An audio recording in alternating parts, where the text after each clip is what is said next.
Hello everyone. आज का video आपको एक बहुत बड़ी लर्निंग देके जाएगा। बिकॉज आज मैं एक ऐसी कंपनी के बारे में डिस्कस करने वाला हूं जिसकी मैनेजमेंट ने अपना ग्रोथ गाइडेंस घटाया, फिर उसके स्टॉक का क्या हल हुआ। तो दोस्तों वीडियो लास्ट तक देखना। बिकॉज यदि आपके पोर्टफोलियो में कोई ऐसी कंपनी है जिसकी मैनेजमेंट यदि अपना ग्रोथ गाइडेंस घटाती है तो आपको बिल्कुल पता लग जाएगा कि स्टॉक के साथ आपको क्या करना चाहिए। ठीक है दोस्तों, स्टार्ट करते हैं। दोस्तों कंपनी का नाम है टिप्स म्यूजिक लिमिटेड।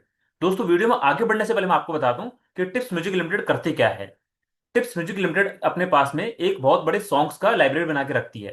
आपको याद होगा 90s में जब सॉन्ग्स आते थे तो हर किसी में टिप्स म्यूजिक का लोगो आता था।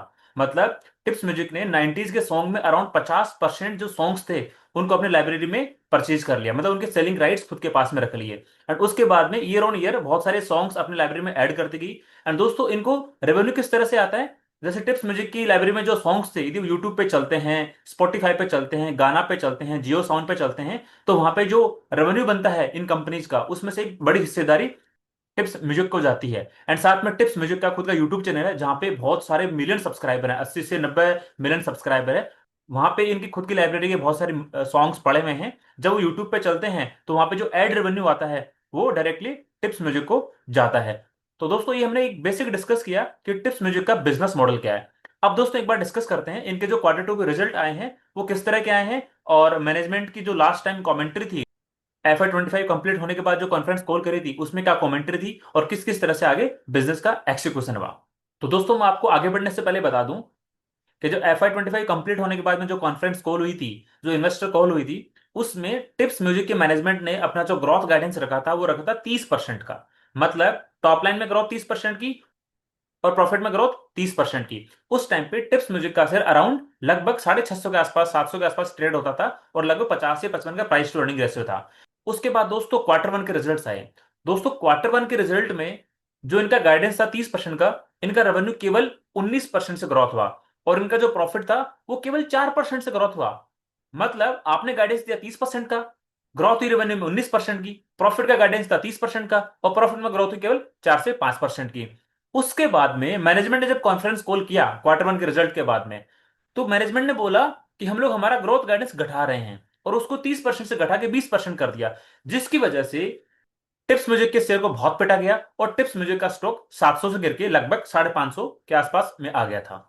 दोस्तों अब Q2 के रिजल्ट फिर से आए हैं, तो एक बार आप देख रहे थे Q2 के रिजल्ट में जो मैनेजमेंट ने ग्रोथ गाइडेंस घटाया था क्या उसको फॉलो किया है या नहीं किया है।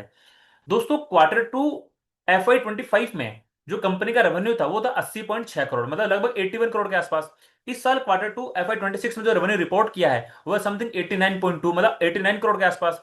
यदि ग्रोथ के टर्म में इसको कैलकुलेट करें तो अराउंड अराउंड निकल के आता है 11% की ग्रोथ। मतलब जो उन्होंने ग्रोथ गाइडेंस घटाया था, घटा के जो 20% किया था, उससे भी और कम डिलीवरी हुई है, ग्रोथ हुई, मतलब 11% की ग्रोथ 20% का रिवाइज गाइडेंस के बाद में भी। अब एक बार देख लेते हैं प्रॉफिट की कितनी ग्रोथ हुई है। तो इनका जो लास्ट ईयर Q2 FY 25 में जो प्रॉफिट अमाउंट था वो था लगभग 48 करोड़ का। इस बार जो प्रॉफिट रिपोर्ट किया है वो है 53.2 करोड़ का। यदि इसका ग्रोथ कैलकुलेट करें तो वो निकल के आता है 11% का। मतलब अगेन इनका जो रिवाइज गाइडेंस था 20% रेवेन्यू ग्रोथ का, 20% प्रॉफिट ग्रोथ का, यहाँ पे फिर से प्रॉफिट 11% से आया, रेवेन्यू 11% से आया, मतलब इनका रिवाइज गाइडेंस भी ये लोग डिलीवर नहीं कर पाए हैं। तो आप देखो फिर स्टॉक का क्या हाल होगा। तो आज जब डे टाइम इस कंपनी के रिजल्ट आए और जब मार्केट को पता लगा कि इन्होंने जो रिवाइज गाइडेंस दिया था उसको भी अचीव नहीं कर पाए, उसके बाद में इनके स्टॉक को बुरी तरह से पीट दिया गया और स्टॉक लगभग 5-7% से क्रैश कर गया। दोस्तों यदि आपको समझ में आ गया होगा कि मैनेजमेंट ने अपना फर्स्ट गाइडेंस 30% का था उसको घटा के 20% किया Q1 के अंदर, उसके बाद भी Q2 के रिजल्ट आए तो 20% भी अचीव नहीं कर पाए, तो मतलब स्टॉक तो क्रैश हो गए ना, स्टॉक को तो लोग पिटेंगे ना, जो ग्रोथ इन्वेस्टर होंगे वो तो यहां से एग्जिट कर जाएंगे। दोस्तों मेरे बारे में आपको बता देता हूं, जब इन्होंने 30% का ग्रोथ गाइडेंस दिया था, जब इनका स्टॉक अप्रैल और मई के अंदर फॉरवर्ड 1.5 के पैग रेशियो पर ट्रेड कर रहा था तो मैंने भी यहाँ पे मेरी होल्डिंग बनाई थी।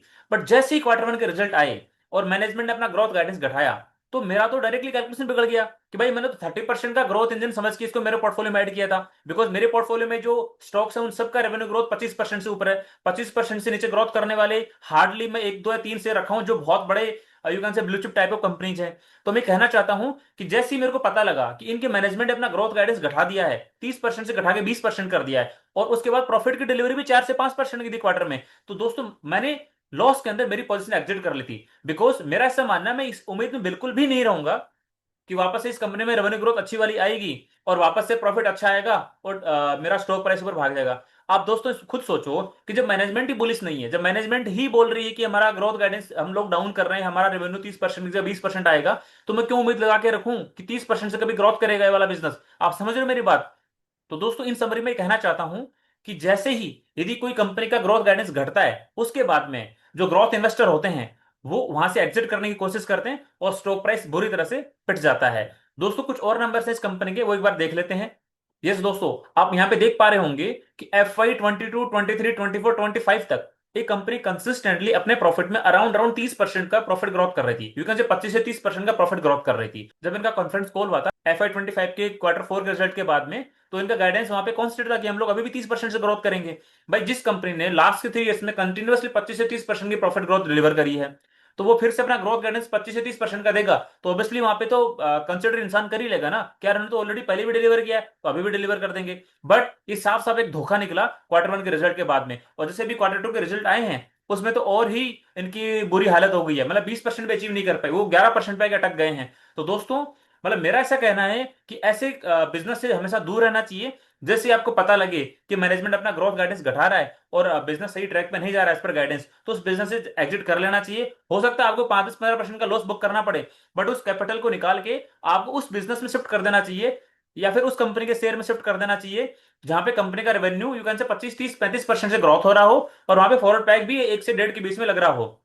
वहां पे ज्यादा चांसेज है वापस से आपकी उस कैपिटल को ग्रोथ होने के, रादर देन उसी कंपनी के स्टॉक में पड़े रहो जहां पे ग्रोथ गाइडेंस घटाया गया है। पता नहीं कब उसकी वापस ग्रोथ आएगी, कब उसका प्रॉफिट भागेगा, कब उसका स्टॉक प्राइस वापस दौड़ेगा, हमें नहीं पता ना। तो तब तक क्यों इंतजार करना है, तब तक उस कंपनी का स्टॉक कंसोलिडेशन फेज में चला जाएगा, और वो कंसोलिडेशन फेज में 1 साल रहेगा, 1.5 साल रहेगा, हमें नहीं पता ना यार। आपने तो देखा ही होगा बहुत सारी कंपनी जैसे आईटी सेक्टर की कंपनीज है, TCS, HCL, Wipro, Asian Paint, Berger paint, इनके कभी कोई रेवेन्यू प्रॉफिट ग्रोथ आई नहीं है, तो इनका स्टॉक क्या हो रहा है लास्ट के 2-3-4 साल से केवल कंसोलिडेशन फेज में जा रहा है, ग्रोथ ही नहीं दिखा रहा है। क्यों नहीं दिखा रहा है? बिकॉज यही सबसे बड़ा रीजन है कि इनकी प्रॉफिट ग्रोथ नहीं हो रही है। तो दोस्तों ये और देख लेते हैं एक बार कि इनका जो कंटेंट को इन्होंने जो एक्वायर किया उसकी क्या कॉस्ट गई है। जो टोटल रेवेन्यू 89 करोड़ था, उसमें से इन्होंने लगभग लगभग आपका 13.3 करोड़ का अमाउंट इन्होंने एज ए कंटेंट को एक्वायर करने में दिया है। और पहले ये लोग बहुत ज्यादा सॉन्ग्स एक्वायर करते थे अपनी लाइब्रेरी के अंदर, बट अभी इन्होंने अपना काउंट करना कम करना स्टार्ट कर दिया है। यहां से आपको पता लगेगा कि FY 23 में इन्होंने लगभग 896 सॉन्ग्स अपनी लाइब्रेरी में ऐड करे थे। FY 24 में इन्होंने 733 सॉन्ग्स अपनी लाइब्रेरी में ऐड करे थे। FY 25 में इन्होंने लगभग 443 सॉन्ग अपनी लाइब्रेरी में ऐड करे थे। अब इस बार Q1 Q2 के अंदर जो टोटल सॉन्ग्स ऐड करे हैं कुछ 210 के आसपास में है। मतलब FY 26 के अंदर भी लगभग इनका 400, 450, 500 के आसपास सॉन्ग्स अपनी लाइब्रेरी में ऐड करेंगे। पहले ये लोग ईयरली लगभग 800, 900, 1000, 1200 सॉन्ग्स ऐड करते थे, तो अब ये लोग उतने सॉन्ग्स ऐड कर नहीं रहे हैं। मैनेजमेंट का ये कहना था कि हम लोग केवल वही सॉन्ग ऐड करेंगे जो काफी हिट जाते हैं, तो वहां पे इनकी एक्विजिशन कॉस्ट बढ़ जाती है। दोस्तों इन समरी में कहना चाहता हूं कि भले ही कितना अच्छा बिजनेस मॉडल हो, बिकॉज ये completely secular consumer growth sector का बिजनेस है जो 30% से ग्रोथ भी कर रहा था।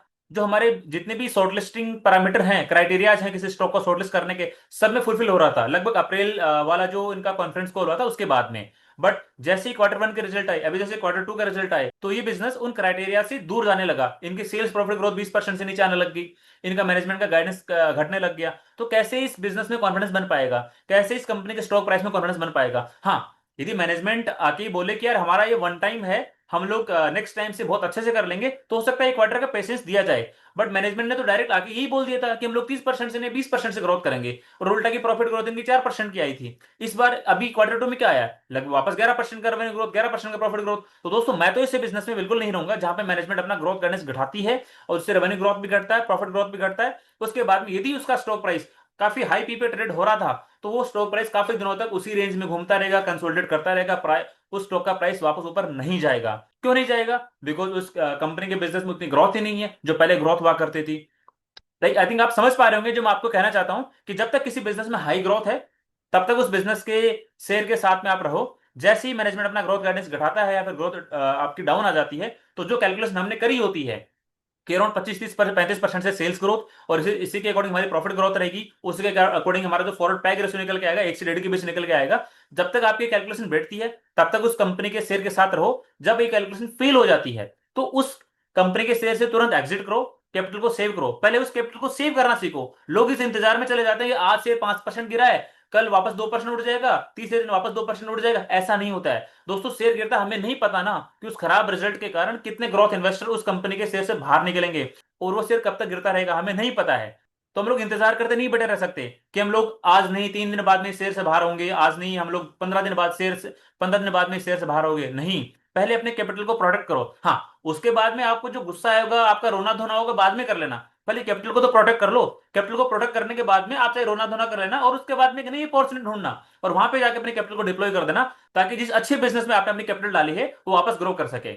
आई थिंक दोस्तों मेरी बात आपको अच्छे से समझ में आ गई होगी कि यदि आपके पोर्टफोलियो में कोई ऐसा स्टॉक है जहां पे बिजनेस पहले बहुत अच्छे से ग्रोथ हो रहा है, उसके बाद में यदि मैनेजमेंट अपना ग्रोथ का गाइडेंस घटा दिया है, और जिसकी वजह से आपका revenue growth, profit growth down आ रहा है, तो उस बिजनेस के स्टॉक के साथ क्या करना चाहिए।